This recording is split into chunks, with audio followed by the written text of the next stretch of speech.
Assalamualaikum warahmatullahi wabarakatuh. Bismillahirrahmanirrahim. Alhamdulillahi rabbil alamin. Wabihi nasta'in ala umurid dunya waddin. Wassalatu wassalamu ala ashrafil anbiya'i wal mursalin Sayyidina wa maulana Muhammad wa ala alihi wa sahbihi ajma'in.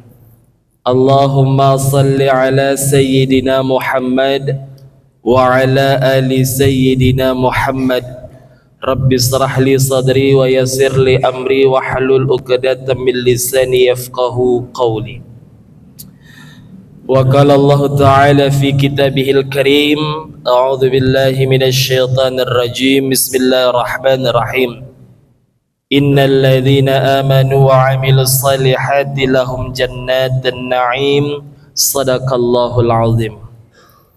Bapak Ibu jamaah yang dirahmati oleh Allah Subhanahu wa taala, kembali kita bersyukur kepada Allah Subhanahu wa taala dengan melafazkan alhamdulillahi rabbil alamin. Segala puji bagi Allah Tuhan semesta alam, yang mana pada hari ini kita masih diberikan limpahan kenikmatan, limpahan rahmat kasih sayangnya Allah kepada kita.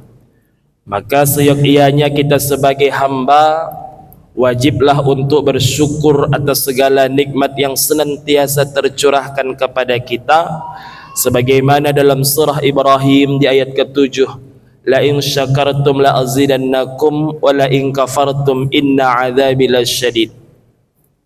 Jikalau kamu bersyukur atas nikmat yang Allah berikan, maka Allah akan menambahkan. Jikalau kamu mengingkari, mengkufuri nikmat yang kami berikan kepadamu, maka sesungguhnya azab Allah itu sangatlah pedih. Salawat berangkaikan salam mari sama kita haturkan kepada Nabi Muhammad sallallahu alaihi wasallam. Allahumma salli ala Sayyidina Muhammad wa ala ali Sayyidina Muhammad. Mudah-mudahan dengan kita memperbanyak salawat kepada Nabi Muhammad sallallahu alaihi wasallam, tergolong kita sebagai umatnya yang mendapatkan syafaat beliau di yaumil akhirat kelak nantinya. Amin ya rabbal alamin. Ada satu ungkapan dari suatu Rasulullah sallallahu alaihi wasallam, man shalla alayya wahidatan sallallahu alaihi asyran. Barang siapa yang bersalawat sekali untukku, maka Allah akan memberikan 10 kebaikan kepada orang-orang yang bersalawat kepada Nabi Muhammad sallallahu alaihi wasallam. Dan bukan hanya mendapatkan daripada 10 kebaikan, akan tetapi bagi siapa yang menghidupkan salawat kepada Nabi Muhammad sallallahu alaihi wasallam, Allah akan memberikan ampunan kepada dirinya. Dan bukan hanya ampunan saja yang diberikan oleh Allah, akan tetapi nanti di yaumil qiyamah akan mendapatkan syafaat, pertolongan daripada Rasulullah sallallahu alaihi wasallam berkat daripada izin dari Allah Subhanahu wa taala. Mudah-mudahan kita yang hadir pada hari ini adalah golongan manusia yang beruntung, manusia yang mendapatkan pertolongan syafaat daripada Rasulullah sallallahu alaihi wasallam nantinya. Amin ya rabbal alamin. Yang sama kita hormati Bapak Rektor Profesor Dr. Dadan Ramadan beserta para wakil rektor dan seluruh civitas akademika dari Universitas Medan Area, baik tingkat dekan, wakil dekan, dan seluruh para dosen dan seluruh pegawai staf Universitas Medan Area, dan mudah-mudahan semuanya mendapatkan keberkahan dari Allah Subhanahu wa Ta'ala. Yang saya hormati juga Ketua Yayasan beserta jajaran, dan yang saya hormati juga Ketua BKM Masjid Taqwa Universitas Medan Area, dan seluruh yang hadir, jamaah yang dirahmati oleh Allah Subhanahu wa Ta'ala. Syukur alhamdulillah pada hari ini Allah memberikan izin, Allah memberikan kesempatan untuk bisa bertemu langsung bersama keluarga besar UMA Kota Medan. Dan bersyukurnya lagi saya hari ini bisa menyampaikan tausiah, siraman rohani kepada kita semuanya. Dan mudah-mudahan kita semua yang hadir hari ini mendapatkan satu keberkahan dan rahmat daripada Allah Subhanahu wa Ta'ala. Maka saya mendengar ada satu kegiatan bulanan di Universitas Medan Area ini, kajian bulanan. Tujuan kajian bulanan yang dilakukan hari ini tak lain dan tak bukan adalah ingin mempererat hubungan tali silaturahmi di antara kita. Karena orang yang menghubungkan tali silaturahmi ini adalah merupakan hubungan yang baik dan memperoleh pahala yang luar biasa. Dan bukan hanya sebatas pahala yang kita dapatkan, malah keuntungan juga kita dapatkan.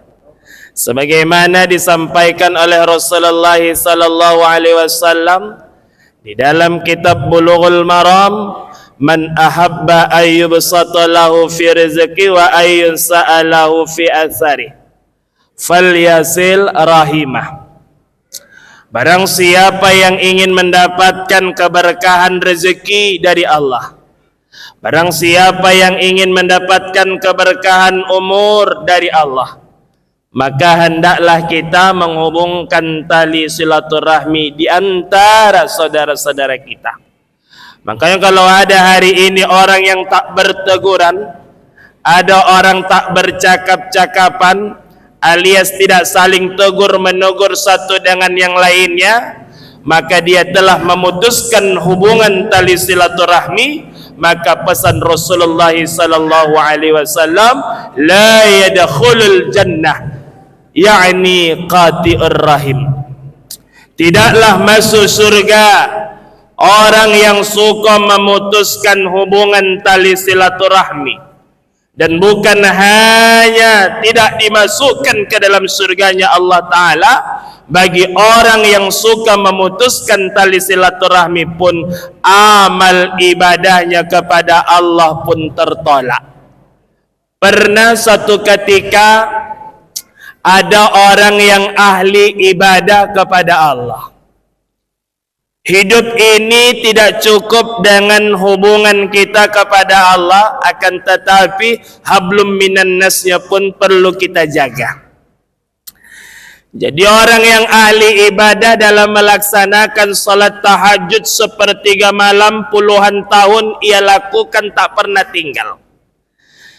Melaksanakan hal yang wajib untuk mendekatkan kepada Allah, baik itu salat, baik itu puasa, baik itu zakat, tak pernah tinggal. Satu ketika orang yang ahli ibadah salat di sepertiga malam, dia ingin mengambil air wudu.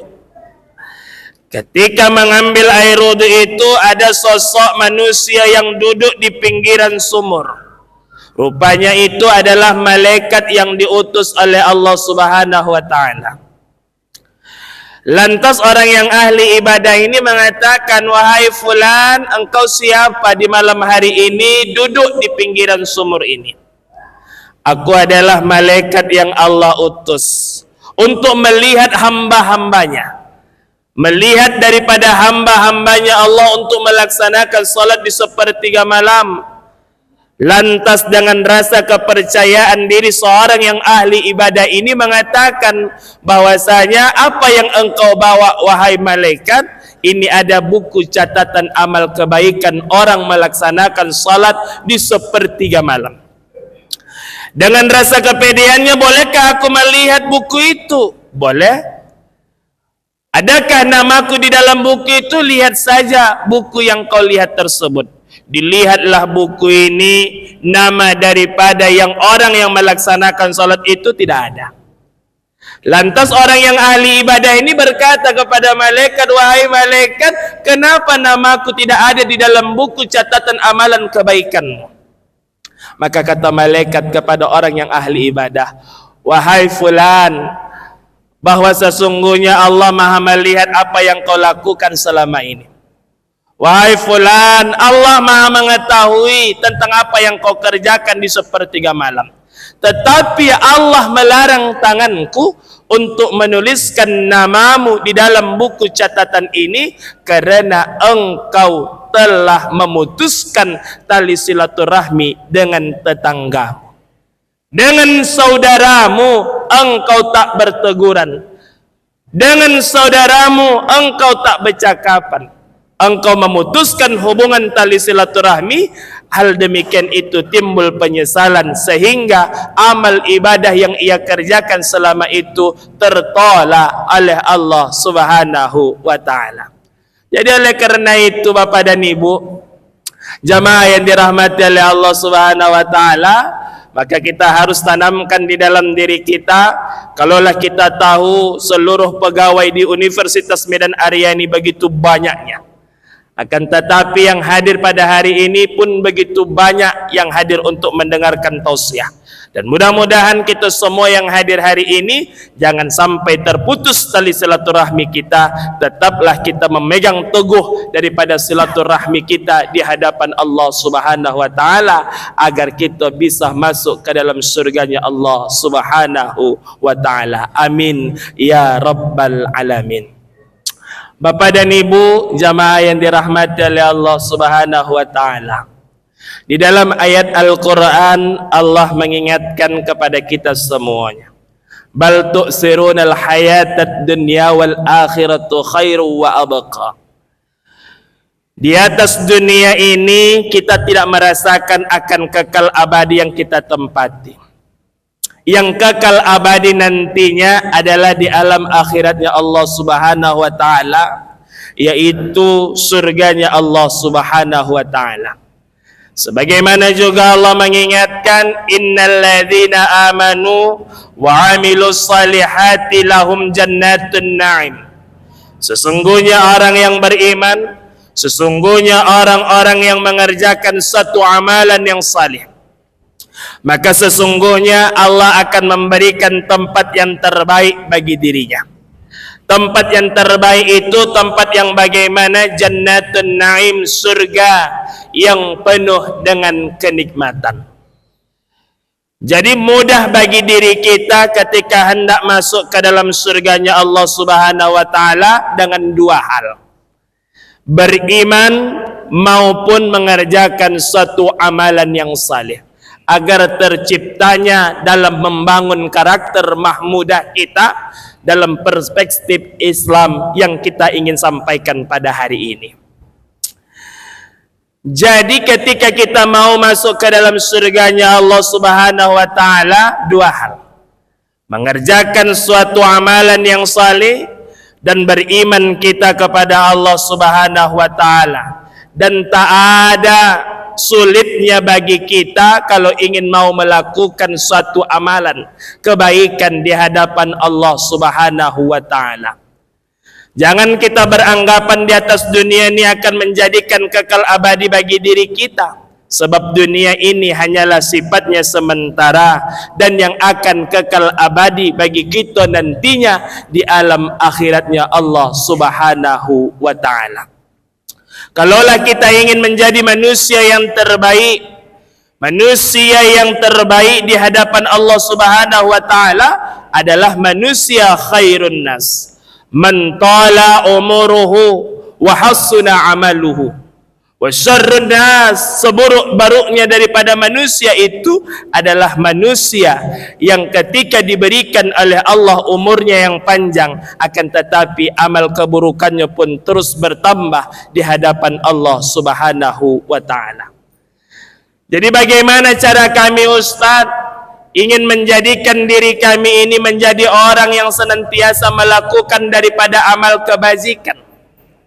Yaitu yang pertama adalah sering kita membacakan daripada Al-Quran.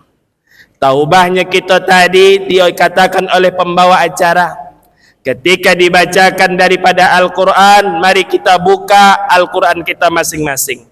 Baik membuka daripada mushaf, baik kita membukakan daripada handphone kita, melihatkan daripada surah Al-Baqarah ayat 8 dan ayat sampai dengan ayat 11. Ini bentuk daripada kecintaan kita kepada Allah, bentuk kecintaan kita kepada ayat Al-Quran. Sebab telah dijanjikan kepada kita di dalam sebuah hadis Rasulullah sallallahu alaihi wasallam, "Iqra'ul Qur'an fa innahu ya'til yaumal qiyamah syafi'an li ashabi." Bacalah Al-Quran, maka sesungguhnya orang-orang yang membacakan Al-Quran nantinya di yaumil qiyamah akan mendapatkan daripada syafaat. Jadi oleh karena itu, bagi kita Bapak dan Ibu jamaah yang dirahmati oleh Allah Subhanahu wa taala, sesibuk apapun kita dalam kehidupan ini, usahakan di dalam diri kita untuk membukakan daripada Al-Quran. Sebagai pertanyaan kepada diri kita, mana banyakan kita membukakan Al-Quran ketimbang daripada handphone? Itu yang bisa menjawabnya adalah pada diri kita masing-masing. Tetapi kalau bisalah kita untuk bisa membuka Al-Quran sebanyak-banyaknya untuk bisa mendapatkan fadilah kebaikan di hadapan Allah Subhanahu wa taala. Tidaklah kukatakan alif lam mim itu satu huruf, melainkan alif satu huruf, lam satu huruf, mim satu huruf. Masing-masing huruf yang dibacakan adalah 10 kebaikan yang Allah berikan kepada orang yang membacakan daripada ayat Al-Quran. Usahakan dalam sehari itu kita membacakan 1 halaman daripada ayat suci Al-Quran. Agar kenapa? Allah memberikan ketenangan daripada hati kita, supaya bertambah nilai kebaikan kita di hadapan Allah Subhanahu wa ta'ala. Lantas yang kedua Ustaz, setelah kita membacakan daripada Al-Quran, untuk memberikan daripada akhlak yang mulia daripada diri kita. Karena ayat Al-Quran ini adalah memberikan daripada ketenangan jiwa dan hati kita. Ala bizikrillah tatmainnul qulub. Yang kedua itu apa Ustaz? Kalau kita ingin menjadi orang yang terbaik, jangan pernah tinggalkan daripada salat kita. Bagus daripada program BKM kita untuk memakmurkan daripada Masjid Taqwa Ummah Kota Medan ini. Sebab kenapa? Salat ini adalah merupakan perintah kewajiban daripada Allah Subhanahu wa taala. Aqimis shalah, innas salata tanha 'anil fahsya'i wal munkar. Dirikan kamulah salat, maka sesungguhnya salat itu mencegah kita daripada perbuatan keji maupun perbuatan yang mungkar.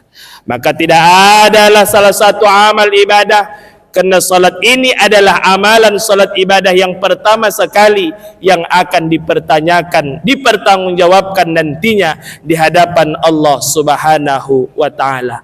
Maka jangan sesekali bagi kita untuk meninggalkan salat itu, baik disengaja maupun tidak disengaja. Maka sesungguhnya laksanakanlah kewajiban yang sudah Allah perintahkan kepada kita.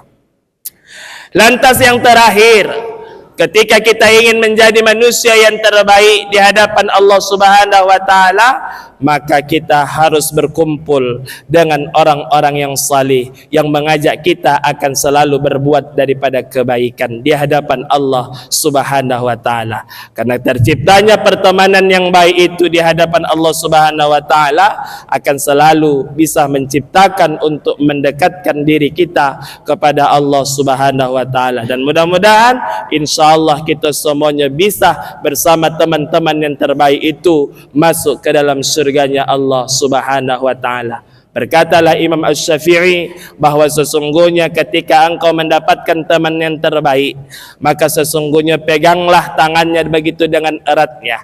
Agar kenapa? Agar dia senantiasa membimbing dirimu untuk menuju jalannya Allah Subhanahu wa taala, untuk masuk ke dalam surganya Allah Subhanahu wa taala, dan mudah-mudahan kita semuanya mendapatkan daripada perlindungan daripada Allah Subhanahu wa taala. Jadi oleh karena itu, Bapak dan Ibu jamaah yang dirahmati oleh Allah Subhanahu wa taala, sebagai terakhir saya ingin menyampaikan satu pesan amalan yang terbaik bagi diri kita.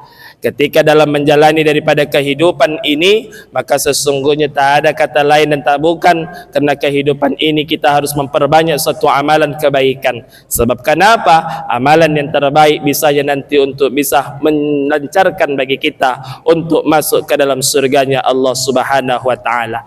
Di dalam kitab Bulughul Maram, Rasulullah sallallahu alaihi wasallam menyampaikan bahwasanya ada satu amalan zikir. Bagi kita mengamalkannya, maka sesungguhnya Allah akan memberikan rasa cinta dan kasih sayangnya kepada hambanya yang mengamalkan hal demikian. Apa amalan tersebut? Yaitu amalan daripada subhanallah, alhamdulillah, wa la ilaha illallah, wallahu akbar. Barang siapa yang mengamalkan daripada zikir tersebut, maka sesungguhnya dia akan termasuk golongan orang yang disukai oleh Allah Subhanahu wa ta'ala. Yang kedua, ada satu zikir yang ringan dalam mulut kita, tetapi pahala yang kita didapatkan dari Allah Ta'ala begitu besar.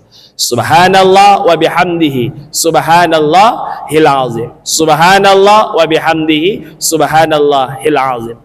Dan ada pula lagi zikir yang menjamin bagi diri kita untuk masuk ke dalam surganya Allah Subhanahu wa taala, yaitu afdalu zikri fa'lam annahu la ilaha illallah man kana akhiru kalamihi la ilaha illallah dakhalal jannah. Barang siapa yang di akhir daripada kalimat dalam mengucapkan daripada kalimat la ilaha illallah, maka dia termasuk golongan orang yang masuk ke dalam surganya Allah Subhanahu wa taala. Maka sesungguhnya dalam kitab Al-Hikam, Rasulullah sallallahu alaihi wasallam bersabda bahwa sesungguhnya Allah Ta'ala sangat mencintai seorang hamba yang suka beramal walaupun sedikit, tetapi terus menerus ia melakukan amalan tersebut di hadapan Allah, ikhlas karena Allah Subhanahu wa ta'ala.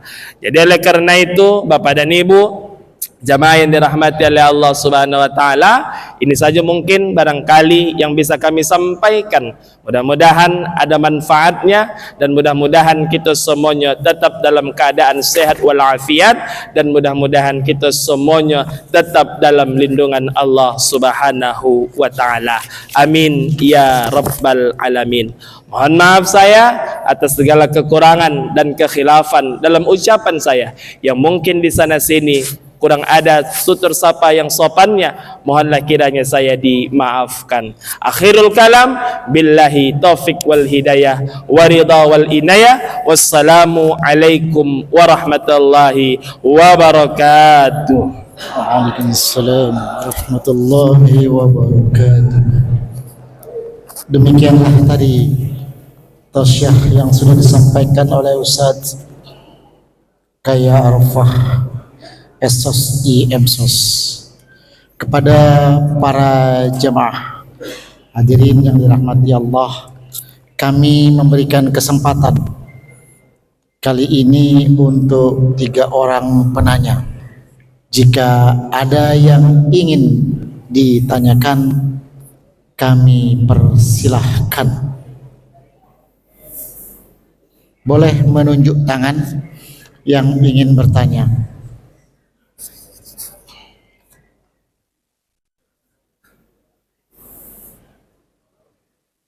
Gimana Bapak Ibu? Mungkin barangkali saya yang bertanya Bapak. Oh, dibalik. Karena langsung ke kuis saja. Iya, dibalik ya. Ternyata yang bertanya sekarang Ustaz kepada para jamaah. Boleh. Ya. Bapak dan Ibu jamaah yang dirahmati oleh Allah Subhanahu wa taala, di sini saya ingin bertanya karena di sini ada kuis. Siapa yang bisa menjawab ada hadiahnya ya Pak ya? Ya. Ada. Oke. Siapa yang tahu mengenai tentang hadis Rasulullah sallallahu alaihi wasallam tentang Al-Quran yang bisa memberikan syafaat kepada ahlul Quran? Sebutkan hadisnya dan artinya. Nampaknya berat ini Ustaz. Tapi ada itu juga yang berani Ustaz yang di belakang, Masya Allah. Kita kasih kesempatan. Saya ulang, pertanyaannya adalah apa hadisnya yang menyatakan pahala dalam pencinta Al-Quran? Silakan. Langsung dijawab. Ya. Langsung jawab aja. Assalamualaikum warahmatullahi wabarakatuh. Waalaikumsalam warahmatullahi wabarakatuh.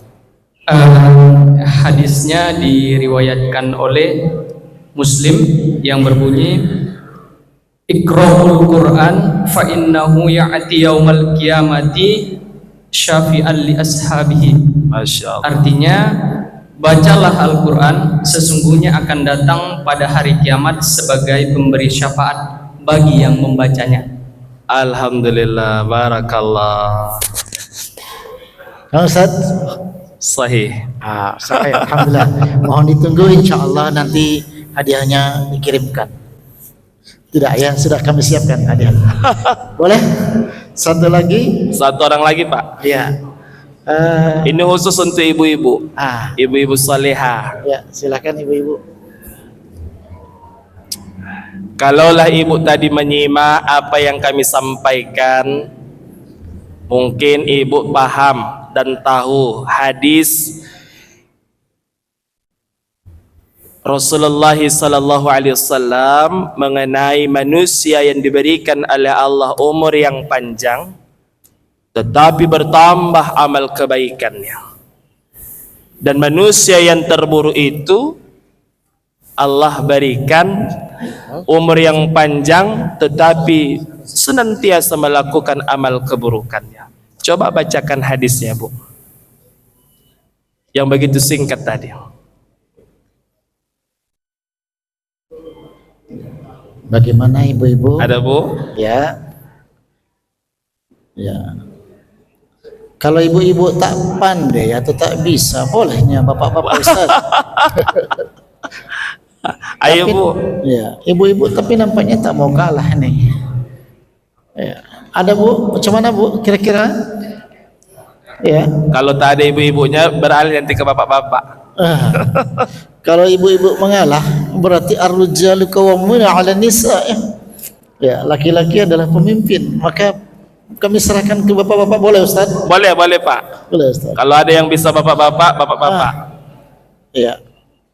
Ada Pak Bapak? Ya itu, Bu, ada ibu-ibu di belakang itu. Oh, adanya. Boleh, Bu, mari. Ya.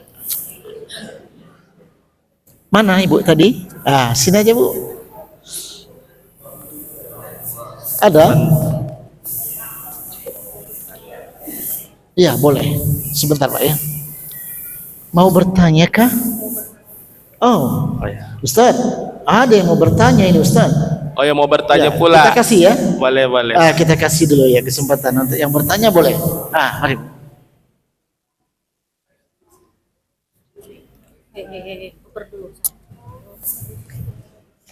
Assalamualaikum warahmatullahi wabarakatuh. Assalamualaikum warahmatullahi wabarakatuh. Saya mau bertanya Pak Ustadz tentang memutuskan silaturahmi. Tadi Pak Ustadz menerangkan bahwa tidak diterima amal kita kalau kita memutuskan silaturahmi. Yang ingin saya tanyakan Pak Ustadz, kita ini kan banyak bertetangga. Nah, kita bertetangga, kita sudah baik-baik. Tiba-tiba tetangga kita mengusik ketenangan kita, memakai hak-hak kita. Nah, di sini kita larang, kita yang digaduhin. Nah, otomatis kalau kita sudah digaduhin, kita kan pasti diam Pak Ustadz. Nah, kita diam. Nah, biasanya kita diam itu kita tidak mau mencari perkara, apalagi kita lihat dia menyindir kita. Nah, saya pernah membaca riwayat, saya nggak tahu riwayat, mungkin saya bukan ahli agama, tapi saya pernah membaca riwayat di mana saya baca pada saat itu diterangkan bahwa Rasulullah jika tidak suka pada seseorang, maka Rasulullah tidak akan mengambil jalan di mana orang tersebut tinggal. Nah, jadi dengan membaca itu, mungkin saya bukan ahli agama, cuman saya membaca, entah betul entah enggak, sahih apa enggak saya pun enggak tahu. Nah, jadi saya bersikap, kalau saya tidak suka pada seseorang, maka saya lebih bagus menghindar dan tidak mengambil jalan dari tempat orang tersebut tinggal. Kenapa? Karena saya juga menjaga hati saya. Karena hati saya ini bukan terbuat dari mungkin emas atau apa. Saya pun manusia biasa yang mungkin akan melihat dia emosi. Ini menurut Pak Ustadz gimana? Terima kasih Pak Ustadz. Assalamualaikum warahmatullahi wabarakatuh. Waalaikumsalam warahmatullahi wabarakatuh. Berkata Imam Al-Ghazali mengenai tentang adab kita terhadap tetangga, bahwa sesungguhnya adab dalam bertetangga itu ada 12 macam, kata Imam Al-Ghazali, agar terciptanya suatu keamanan, kenyamanan dan kebahagiaan dalam hidup bertetangga, Bu. Kalaulah ia menerapkan ini, tetangga kita itu dalam keadaan damai. Salah satu diantaranya, kata Imam Al-Ghazali, dari 12 daripada adab bertetangga itu, pertama mendahului ucapkan salam kepada tetangga kita. Yang kedua adalah tidak terlalu banyak kita berbicara dengan tetangga kita. Yang ketiga, tidak terlalu banyak bertanya-tanya kepada tetangga kita. Yang keempat, ketika menjenguk orang yang sakit, maka ketika ada tetangga kita yang sakit, maka kita jenguklah. Ketika ada tetangga kita yang tertimpa musibah, maka kita jenguklah. Ketika ada tetangga kita yang merasakan kegembiraan, maka kita akan ikut kegembiraan tersebut. Ketika ada saudara kita merasakan kesakitan, maka pun kita ikut merasakan daripada kesakitan. Lantas, ketika adanya tetangga bagi diri kita yang melakukan ketidaknyamanan terhadap diri kita dalam bertetangga, itu perlu adanya saling ingat mengingatkan. Karena Allah Ta'ala juga menyampaikan dalam surah Al-Asr, wa tawassaw bil haqq wa tawassaw bis sabr. Saling mengingatkan di dalam satu kebenaran dan ada saling mengingatkan di dalam satu kesabaran. Lantas ketika tidak bisa diingatkan sekali, dua kali dan tiga kali, maka itulah yang disampaikan oleh baginda Rasulullah SAW, maka kita pun beralih daripada tempat yang terburuk tadi yang tidak bisa diingatkan. Maka hari ini dalam hak bertetangga itu perlu dijaga. Apabila ketenangan di dalam tetangga kita itu terganggu, itu perlu dilaporkan. Dilaporkan dalam artian dengan orang-orang yang di sekitar kita, termasuklah kepala lingkungan. Supaya apa, Ustaz? Supaya tidak terjadi daripada keributan, ketidaknyamanan dalam bertetangga tersebut. Jadi hari ini banyak tetangga yang sungguh luar biasa. Sungguh luar biasa pokoknya, Ustaz, tidak menjaga ketertiban dan kenyamanan dalam bertetangga tersebut. Yang paling parahnya hari ini, Bu, bukan perkara lagi ributnya. Di kampung kami ini terkadang banyak hal yang terjadi yang tak bisa kita ingatkan. Ketika ada tetangga kita yang memelihara ayam, tai ayamnya sampai ke pagar kita, sampai ke teras kita, namun telur ayam tak pernah sampai. Ini banyak terjadi. Padahal sesungguhnya Islam itu mengajarkan dengan kasih sayang. Ketika ayam itu yang kita pelihara, jangan cuma taiknya saja sampai ke rumah kita, telurnya pun perlu juga sampai. Yang kedua, ketika ada yang namanya tetangga kita dalam kebahagiaan, termasuklah memiliki tumbuhan buah-buahan. Seperti kuinilah dikatakan. Ketika kuini itu tumbuh dan berbuah lebat, perlunya tetangga untuk dibagi-bagikan untuk merasakan buah yang kita dapatkan.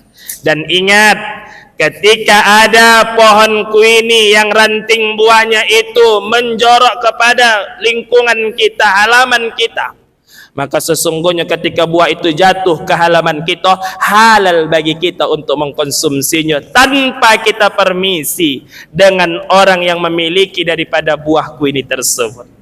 Itu ada bertetangga.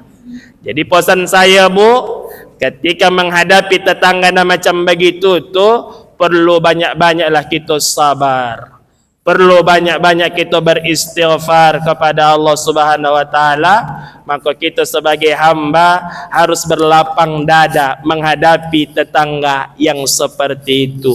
Kalaulah dia tahu mengenai tentang adab bertetangga yang dikatakan oleh Imam Al-Ghazali tersebut, maka sesungguhnya hal demikian itu bisa terjaga dengan baik di dalam hidup bertetangga di kehidupan kita sehari-hari. Wallahu a'lam bissawab. Terima kasih Ustaz. Terima kasih Ustaz yang sudah memberikan jawaban. Mungkin ada lagi pertanyaan ya, satu lagi ya. Ada lagi pertanyaan? Tidak ada? Baik, kalau tidak ada, kayaknya kuisnya perlu dilanjutkan oleh Ustaz Fauzi Wikanda. Kami persilakan Ustaz Fauzi Wikanda karena hadiahnya masih ada. Kuis. Tapi kok sudah? Ya, tambahkan lagi kan baru satu. Ada 3. Oh ya, iya. Yang nanya tadi nggak dapat. Yang nanya tadi belum apa ya. Ya. Bapak Ibu yang dirahmati Allah, kita lanjut. Minta izin kita mencari satu orang lagi. Ayo, siapa yang bisa menjawab pertanyaan yang akan disampaikan oleh Pak Rektor lah ya. Dari Pak Rektor lah kita minta. Oh, dari Pak Ustadz. Oke, siap. Baik, nanti akan ada pertanyaan dari Pak Ustadz satu lagi. Ya, dipersilakan Ustadz. Boleh. Bapak Ibu jamaah yang dirahmati oleh Allah Subhanahu wa taala, ini paling senang bisa dijawab. Apa keutamaan bagi orang yang suka menjalin hubungan tali silaturahim? Keutamaan dari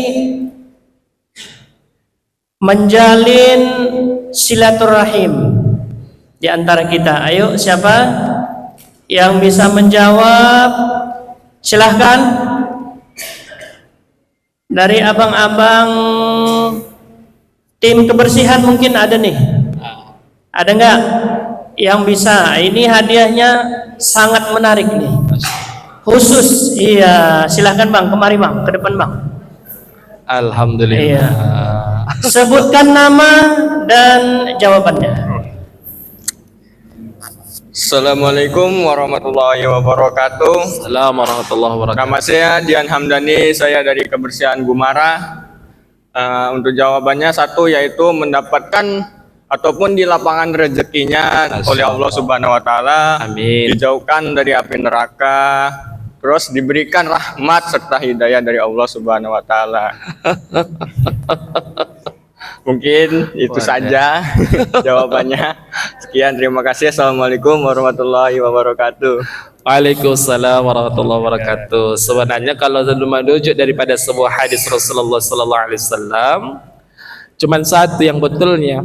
Man ahabba ayyusata lahu fi rizqihi wa ayyunsa'alahu fi asari falyasil rahimah. Ada dua keutamaan orang yang menghubungkan tali silaturahmi itu adalah Allah memberikan keberkahan rezeki bagi dirinya. Yang kedua, Allah memberikan keberkahan umur bagi orang yang menghubungkan tali silaturahmi. Cukup dua. Allah berikan keberkahan rezekinya. Yang kedua, Allah berkahi daripada umur orang yang suka bersilaturahmi. Jadi kita mengajak saudara-saudara kita di Umma ini, bagi yang belum bergabung hari ini, insya Allah mudah-mudahan bisa bergabung di bulan yang akan datang. Insya Allah. Sahih. Alhamdulillah. Kami panggil karena sudah 3 orang. Kami panggil abang yang pertama, boleh ke depan. Ibu yang bertanya Bertanya tadi. nggak apa-apa, karena memang Iya Bu, lanjut. kita nggak mungkin lagi menawarkan siapa yang bisa menjawab karena masing-masing bingung nih. Oke, jadi sudah ada 3 orang, boleh maju ke depan, abang-abang dan ibu. Kita akan memberikan secara simbolis. Ya, ini jangan dilihat dari bentuknya ya, tapi dilihat dari harganya. Oh, keikhlasannya ya.